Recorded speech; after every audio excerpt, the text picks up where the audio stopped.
Along the journey of life, obstacles, struggles, and weaknesses pop up that seem to threaten our progress.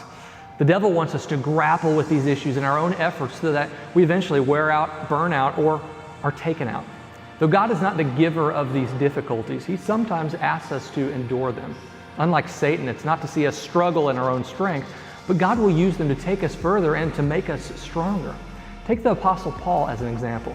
To the Corinthians, he acknowledged that a messenger of Satan afflicted him with a thorn in the flesh. While Paul never revealed the specific issue, he admitted that he begged God to take it away on 3 different occasions. And while God didn't remove Paul's problem, He did give him something with which he could deal with it. But it wasn't more muscle or willpower.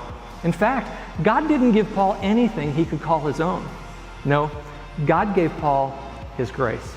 "My grace is all you need," God repeatedly replied. "My power works best in weakness," he added. Perhaps grace as the answer to your battles is disappointing to you. We'd much rather God promise to take away these issues. But in reality, like Paul, God doesn't always remove these burdens. But don't be discouraged.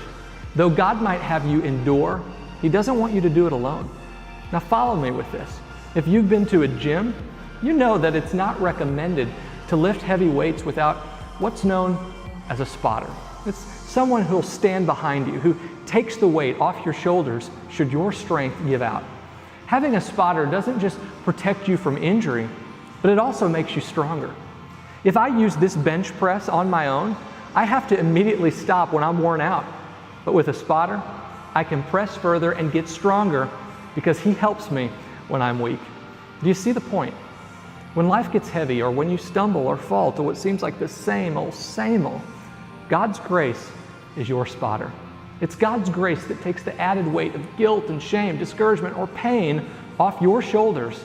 And in fact, it's God's grace that points you to the shoulders that already carried it all, the shoulders of Christ on the cross. With whatever you face, be careful not to be so fixated on muscling through that you feel defeated when your strength inevitably gives out. Willpower always loses. Real victory isn't eliminating our battles in our own efforts, but in the revelation of our battles in relation to Christ's efforts. Despite what you feel or how you felt, when you stay fixated on God's grace obtained at the cross, that's when you'll experience God's power to keep going, to push further, and to grow stronger.